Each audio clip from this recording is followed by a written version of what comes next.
Monsoon सत्र का दूसरा दिन है। विपक्ष के तेवर से साफ है कि कल की तरह आज भी संसद हंगामेदार हो सकती है। कांग्रेस की तरफ से माणिक टैगोर ने लोकसभा में स्थगन प्रस्ताव का नोटिस दे दिया है। टीएमसी के सुखेंदु शेखर रॉय ने भी राज्यसभा में सस्पेंशन नोटिस दिया है। आनंद पटेल मेरे सहयोगी इस वक्त तमाम जानकारी के साथ जुड़ गए हैं। आनंद, क्या अपडेट, क्या जानकारी फोन टैपिंग मामले में? देखिए, बिल्कुल कल जिस तरीके से विपक्ष ने सरकार को घेरा और संसद नहीं चलने दी, दोनों सदनों में हमने देखा कि विपक्षी पार्टियों की एमपीज ने अडजर्नमेंट मोशन का नोटिस दिया था, स्पीकर को भी और चेयरमैन को राज्यसभा में, और दोनों अडजर्नमेंट मोशन नोटिस खारिज हो गए थे। इसके बाद विपक्ष के लगातार हंगामे के दौरान संसद को आज तक के लिए मुलतवी किया गया था। आज भी कांग्रेस पार्टी के सांसद हैं लोकसभा में मनिकम टैगोर, इन्होंने स्थगन प्रस्ताव दिया है। जिस तरीके से विपक्षी दलों के नेताओं की जासूसी की गई, सर्वेलेंस किया गया पेगासस स्पाईवेयर जो इजरायली कंपनी का सॉफ्टवेयर है उसके जरिए, और इसमें राहुल गांधी और उनके स्टाफ की भी जासूसी करने की बात कही गई है। इसको लेकर के कांग्रेस पार्टी काफी आक्रामक है और आज दोनों सदनों में साफ तौर पे जिस तरीके से कल प्रेस कॉन्फ्रेंस की थी मल्लिकार्जुन खड़गे जो कांग्रेस पार्टी के राज्यसभा में नेता हैं और अधीर रंजन चौधरी जो लोकसभा में नेता है, दोनों ने बहुत स्पष्ट लहजे में कह दिया था कि जब तक सरकार इस मामले पर बहस के लिए राजी नहीं होती है तब तक वो संसद में लगातार अडजर्नमेंट मोशन नोटिस देते नहीं और सरकार को बाध्य करेंगे कि इस पर बहस कराई। ठीक है आनंद, बहुत बहुत शुक्रिया इस तमाम जानकारी के लिए आपका। तो दोनों सदनों में आज ये मुद्दा उठ सकता है फोन टैपिंग का। क्या है ये पूरा मामला, देखिए इस रिपोर्ट के जरिए।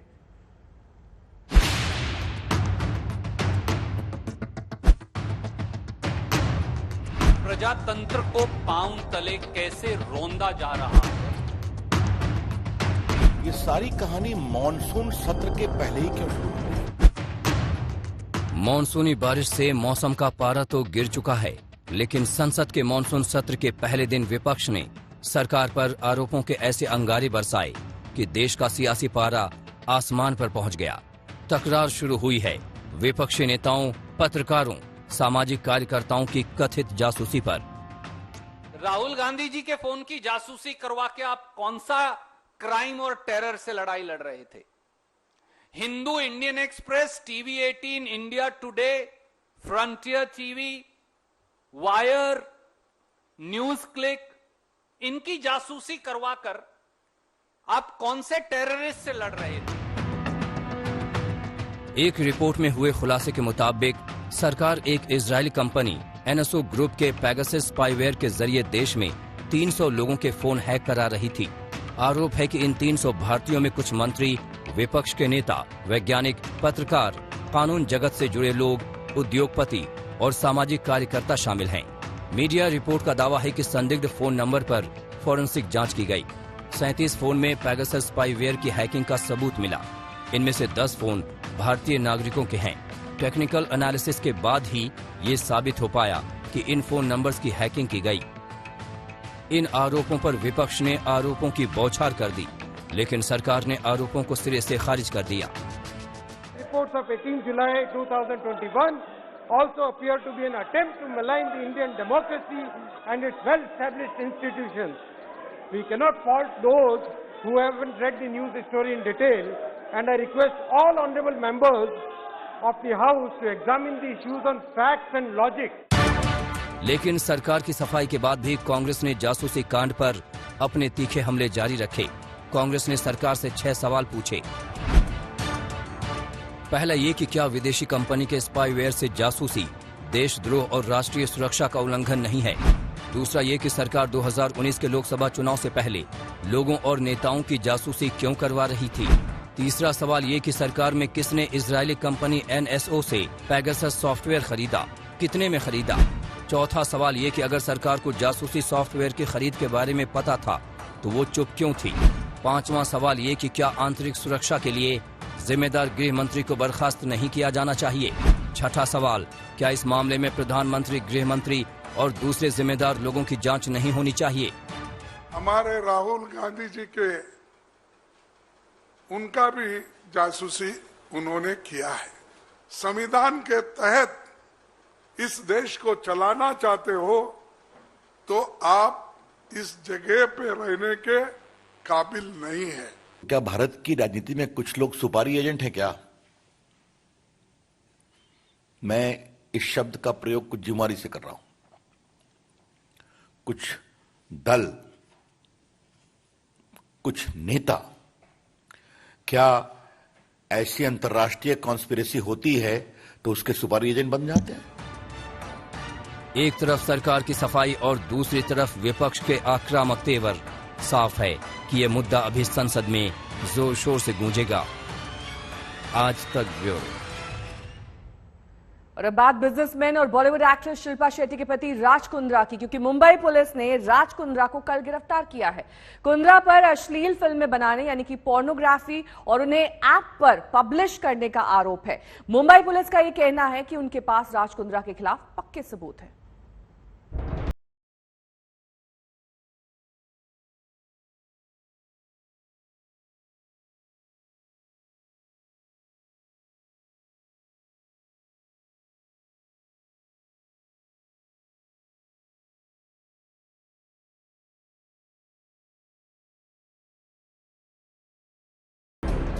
मशहूर कारोबारी और शिल्पा शेट्टी के पति राज कुंद्रा मुंबई पुलिस की गिरफ्त में हैं। मैच फिक्सिंग मामले में विवादों में रहे कुंद्रा इस बार अश्लील फिल्में बनाने के मामले में पुलिस के हत्थे चढ़ गए हैं।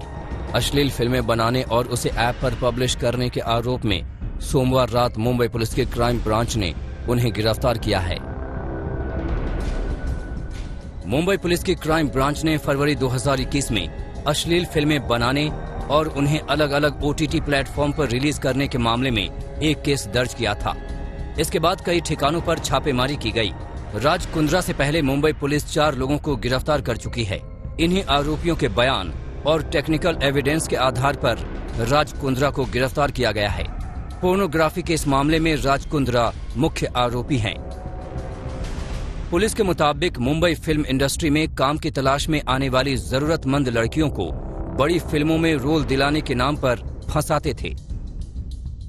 जबरन अश्लील फिल्मों में काम करने के लिए मजबूर किया जाता था। फिल्म बनने के बाद ऐप और OTT प्लेटफॉर्म पर रिलीज करके लाखों की कमाई होती थी। जांच में पता चला है कि मुंबई के मलाड वेस्ट में एक बंगला किराए पर लिया गया था। जिस वक्त इस बंगले पर छापा मारा गया, वहां अश्लील फिल्म की शूटिंग चल रही थी। मुंबई पुलिस के मुताबिक अश्लील फिल्मों को रिलीज करने के लिए हॉटशॉट नाम की ऐप बनाई गई थी। हालांकि राज कुंद्रा ने दावा किया है कि उनका इस ऐप से कोई लेना देना नहीं है। गिरफ्तारी के बाद राज कुंद्रा से इस मामले में पूछताछ की जा रही है। आज उन्हें कोर्ट में पेश किया जाएगा। मुंबई से सौरभ वक्तानिया और साहिल जोशी के साथ आज तक ब्यूरो। मुंबई से हमारे संवाददाता पंकज उपाध्याय इस वक्त तमाम जानकारी के साथ जुड़ गए हैं। पंकज, कौन से वो सबूत हैं जो राज कुंद्रा के खिलाफ मिले हैं? कौन सी धाराएं उन पर लगाई गई हैं? देखिए नेहा, मामला गंभीर है। सबसे पहले तो आपको ये जानकारी दे देना चाहता हूं कि राज कुंद्रा का मेडिकल एग्जामिनेशन आज सुबह सवेरे ही करा दिया गया है, जिसके बाद उसको मुंबई क्राइम ब्रांच के हेडक्वार्टर्स में यहां पर लेके आया गया है। बताया जा रहा है कि करीब 11 बजे तक कोर्ट में पेशी भी हो सकती है। अब क्योंकि मामला गंभीर है, इसलिए मुंबई पुलिस ज्यादा जानकारी तो इस वक्त नहीं दे रही है, लेकिन हमें इतना तो जरूर पता लगा है कि जो मामले दर्ज किए गए हैं वो है सेक्शन 420, ये तो चीटिंग का है, 34 कॉमन इंटेंशन है, सेक्शन 292 और 293 है, ये ओब्सीन और इंडिसेंट एडवर्टाइजमेंट को लेकर है। साथ ही साथ मिसरिप्रेजेंटेशन ऑफ वुमेन, ये और साथ ही साथ अलग अलग सेक्शंस लगाए गए हैं IT एक्ट के भी, यानी तमाम सेक्शंस लगा दिए गए। जैसा कि मैंने आपसे कहा कि मामला बहुत ज्यादा गंभीर है। कल रात 9 बजे के आसपास राज कुंद्रा को बुलाया गया था पूछताछ के लिए। 2 घंटे की गहन पूछताछ के बाद करीब 11 बजे मुंबई पुलिस की क्राइम ब्रांच ने राज कुंद्रा को गिरफ्तार कर लिया। अब क्या जो मोबाइल ऐप का नाम लिया जा रहा है, हॉटशॉट जिसका नाम बताया जा रहा है, क्या उसके कर्ता धर्ता यानी क्रिएटर और ओनर बिजनेसमैन राज कुंद्रा ही थे? मुंबई पुलिस का कहना है कि उसने पहले ही गिरफ्तार लोगों से जो जानकारी इकट्ठा करी है और उसकी खुद की जो इन्वेस्टिगेशन रही है पिछले कुछ महीनों में, क्योंकि फरवरी 2021 में यह मामला पहले दर्ज किया गया था, उसके बिना पर मुंबई पुलिस का कहना है कि उसके पास इतने ज्यादा एविडेंस हैं जो इस तरफ से इशारा करते हैं कि राज कुंद्रा इस पूरे मामले में एक कॉन्स्पिरेटर हैं। हालांकि राज कुंद्रा ने फिलहाल तो तमाम एलिगेशंस को डिनाई कर दिया है, लेकिन मुंबई पुलिस कह रही है कि वो अभी भी पूछताछ कर रही है और उसके पास इतने एविडेंस हैं कि फिलहाल वो कह सकती है कि राज कुंद्रा का इस पूरे मामले में एक अहम किरदार जरूर रहा है। पंकज, ये नॉन बेलेबल धाराएं लगाई गई हैं, इन पर जमानत मुमकिन है या फिर नहीं? देखिए, मुंबई पुलिस फिलहाल तो कुछ आगे की जानकारी नहीं दे रही है, क्योंकि मुंबई पुलिस का कहना है कि इन्वेस्टिगेशन इसमें और ज्यादा होने वाली है।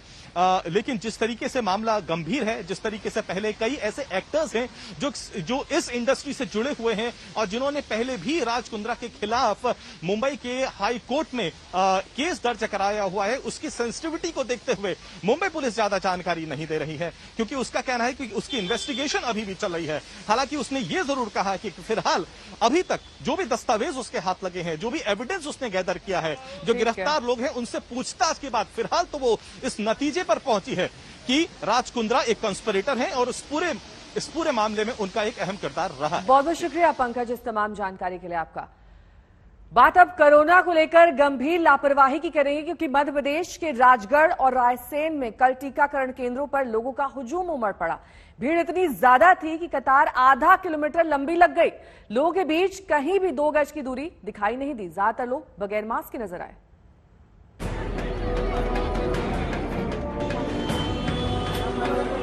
ये किसी मेले की तस्वीर नहीं है, न ही किसी भंडारे में उमड़ी भीड़ है। ये भीड़ किसी मंदिर में पूजा करने के लिए भी नहीं उमड़ी है, न ही किसी संत और महात्मा के दर्शन के लिए। लोगों की लंबी कतार लगी है कोरोना वैक्सीन लगवाने के लिए। यह हैरान और परेशान करने वाली तस्वीर मध्य प्रदेश के राजगढ़ जिले के नरसिंहगढ़ ब्लॉक की है। सोमवार को टीका लगवाने के लिए इतनी भीड़ उमड़ी कि करीब आधे किलोमीटर तक लंबी लाइन लग गई। अगर 2 लोगों के बीच 2 गज की दूरी होती तो आधा किलोमीटर लंबी लाइन की बात समझ में भी आती, लेकिन यहाँ तो लोग एक दूसरे से चिपक कर खड़े नजर आए। लोगों के बीच 2 गज की दूरी तो दूर की बात, ज्यादातर लोगों के चेहरे पर मास्क तक नहीं है। लेकिन लोगों के लिए चिंता भीड़ नहीं बल्कि अपनी बारी की है। कब से लाइन में लगे हो? बाहर से देर होगी, 1.5 घंटा। लाइन लंबी है? लाइन लंबी है। अब जरा रायसेन जिले के उदयपुरा कन्याशाला वैक्सीन सेंटर की तस्वीर देखिए। सैकड़ों की संख्या में लोग टीका लगवाने भेड़ बकरी की तरह खड़े हैं। यहाँ कल 400 लोगों को वैक्सीन लगनी थी और 2000 से ज्यादा लोग पहुंच गए। टीका कोरोना से बचाव का सुरक्षा कवच है, मगर इसके साथ ही जरूरी है 2 गज की दूरी का पालन और मास्क। लेकिन वैक्सीनेशन सेंटर की इन 2 तस्वीरों में ये एहतियात नदारद है। सवाल इन लोगों के साथ साथ स्थानीय प्रशासन से भी पूछा जाना चाहिए। क्या प्रशासन का काम सिर्फ टीकाकरण के लिए जागरूक करना है? टीकाकरण केंद्रों में समुचित इंतजाम की जिम्मेदारी किसकी है? टीका केंद्रों पर भीड़ न हो ये तय करना किसके जिम्मे है? रायसेन से राजेश रजक और राजगढ़ से पंकज शर्मा के साथ आज तक ब्यूरो। और अब बात बाढ़ और बारिश की करेंगे। उत्तराखंड के रामनगर में कल बड़ा हादसा हुआ। उफनती नदी में कल एक वनकर्मी बाइक समेत बह गया। लोगों ने उसे निकाल तो लिया, लेकिन गंभीर चोटों की वजह से अस्पताल में उसकी जान चली गई।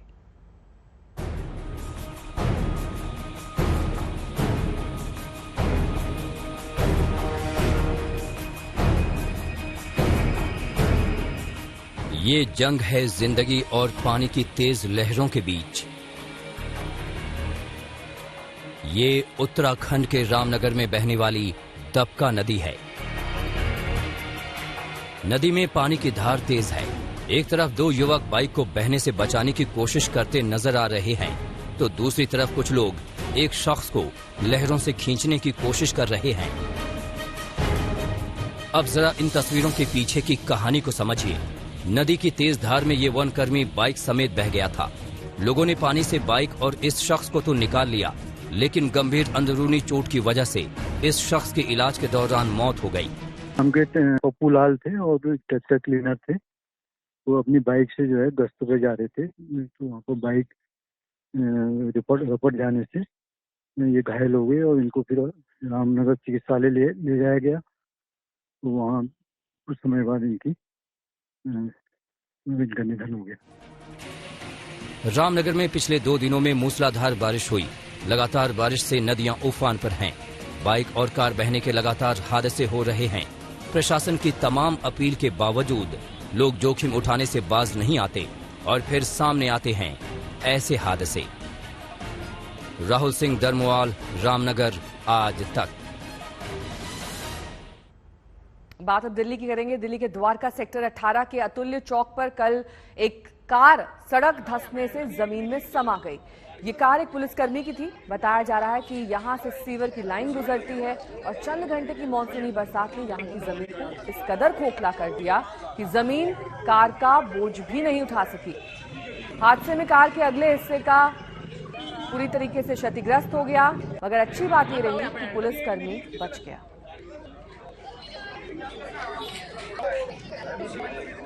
कुछ भरोसा नहीं, और भी बैठ सकता है ये।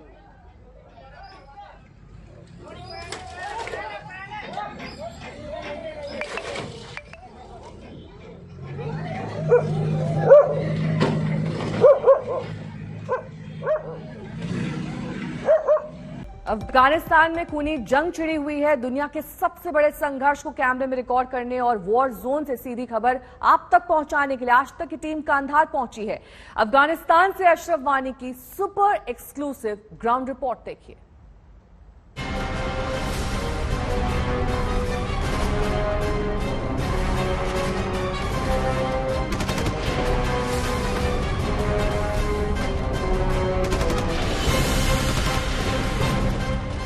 गोलियों की गूंज और बारूद की गंध अफगानिस्तान की हवा में तैर रही है। वैसे तो यहां दशकों से बंदूकें गरज रही थी, लेकिन अमेरिकी फौज के जाते ही काबुल की फिजा पूरी तरह बदल गई। अफगानिस्तान पर तालिबान का शिकंजा कसने लगा है। लोकतंत्र को रौंदता हुआ तालिबान आगे बढ़ता जा रहा है। इस भीषण जंग और जानलेवा हालात के बीच आज तक वो पहला चैनल है जो कंधार पहुंच चुका है। आज तक संवाददाता अशरफ वानी ने दुनिया के सबसे खतरनाक वॉर जोन में जो हालात देखे, उससे किसी के भी रोंगटे खड़े हो जाएंगे।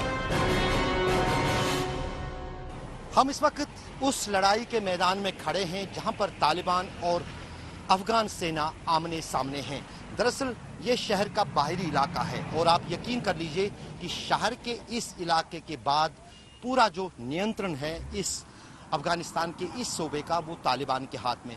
जो सड़क काबुल से यहाँ आती है, जिस पर अभी आप देख रहे हैं जो गाड़ियाँ चल रही हैं, दरअसल इस सड़क का अधिकतर हिस्सा जो है वो तालिबान के कब्जे में है।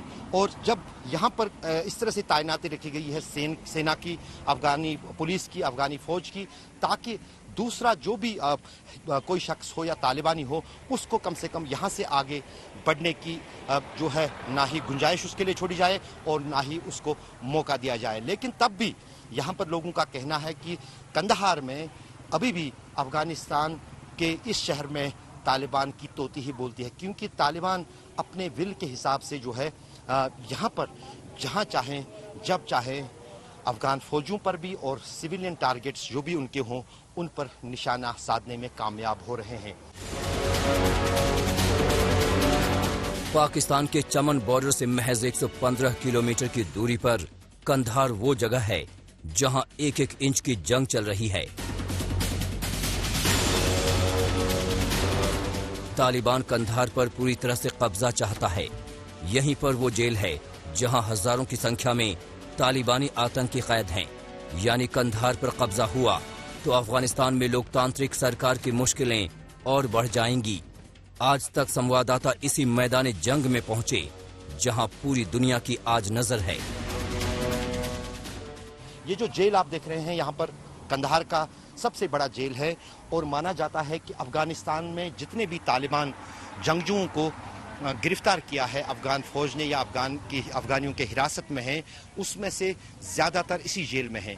कई बार कोशिश की गई तालिबान की तरफ से इस जेल की दीवारें लांघने को, इस जेल पर हमला करने को, ताकि इसमें जो बंद हैं तालिबान उनको यहाँ से छुड़ाया जा सके। लेकिन अब जो है अब कई सारे तालिबान के जो जेल में लोग हैं उनको यहाँ से निकालकर दूसरे सूबों में और दूसरे शहरों में, खासतौर से काबुल लिया गया है। कंधार में हालात बेकाबू हैं। यहाँ गोलियों की आवाज से सुबह होती है तो रात भी इन्हीं शोर से ढलती है। आज तक की टीम जब मौके पर पहुंची तो लोगों ने जो बयां किया उसे आप सुनकर अंदाजा लगा सकते हैं कि हालात कितने दहशत भरे हैं। ये बोल रहे हैं कि 14 साल में इधर नौकरी करता हूँ, करती थी। अभी बोलता है ये जो लड़ाई झगड़े ज्यादा हुए मेरे घर में, तालिबान है, मैं अपने घर नहीं जा सकता हूँ, बहुत से लोग शहीद हो गए।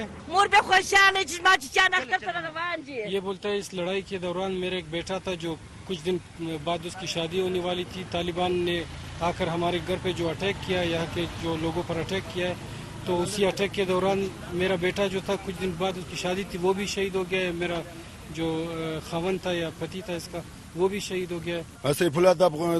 ये बोलते थे कि कुछ दिन से पहले जो इधर लड़ाई है ना, इधर कोई नहीं जा सकता है, इधर पीछे से तालिबान है। मैं गया था उधर, मेरे कपड़े भी फाड़ दिए उन लोगों ने, उधर लड़ाई झगड़े बहुत है। ये बोलते। ईद से चंद रोज पहले इस भीषण जंग को रोकने के लिए दुनिया के कई मुल्कों ने तालिबान को सख्त चेतावनी दी है। इस बीच अफगान सेना का दावा है कि तालिबान को पिछले 24 घंटे में भारी नुकसान उठाना पड़ा है। हवाई हमलों और जमीनी लड़ाई में कम से कम 53 तालिबानी आतंकवादी मारे गए, जबकि 38 गंभीर रूप से घायल हैं। अफगानिस्तान के कापिसा राज्य के तगाब और निर्जब जिलों में 18 तालिबानी मारे गए, जबकि हेलमंद प्रांत की राजधानी लश्करगाह के बाहरी इलाके में सरकारी सेना के अभियान में 20 आतंकवादी मारे गए। बल्ख प्रांत के कलदार जिले में हवाई हमले में 15 तालिबानी आतंकवादी मारे गए और 6 घायल हो गए। मारे गए तालिबानी आतंकियों में 3 तालिबान के डिविजनल कमांडर भी हैं। इतना ही नहीं, अफगान सेना ने पिछले 24 घंटे में बामियान में सैघन, कमहर्द जिलों और मिमरोज में चखन सुर पर फिर से कब्जा कर लिया है।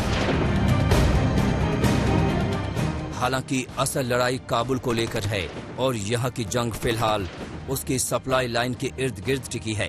तालिबान की लाइफलाइन काटने के लिए अफगानिस्तानी सेना ने पूरी ताकत झोंक दी है। तालिबानियों को इस वक्त सबसे ज्यादा कमी ईंधन की है। वहां तक पहुंचने से रोकना अफगानिस्तानी सेना की चुनौती है। अगर तालिबानी आतंकियों को रोकने में कामयाबी मिल गई तो काबुल की तरफ बढ़ने के उनके इरादों पर पानी फिर जाएगा।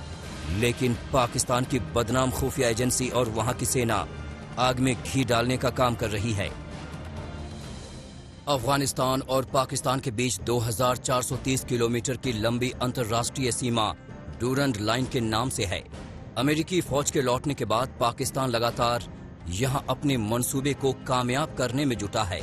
पाकिस्तान कभी नहीं चाहता कि अफगानिस्तान में चुनी हुई सरकार हो। यही वजह है कि तालिबान के इस खूनी हिंसा पर पाकिस्तान के मुंह सिल गए हैं।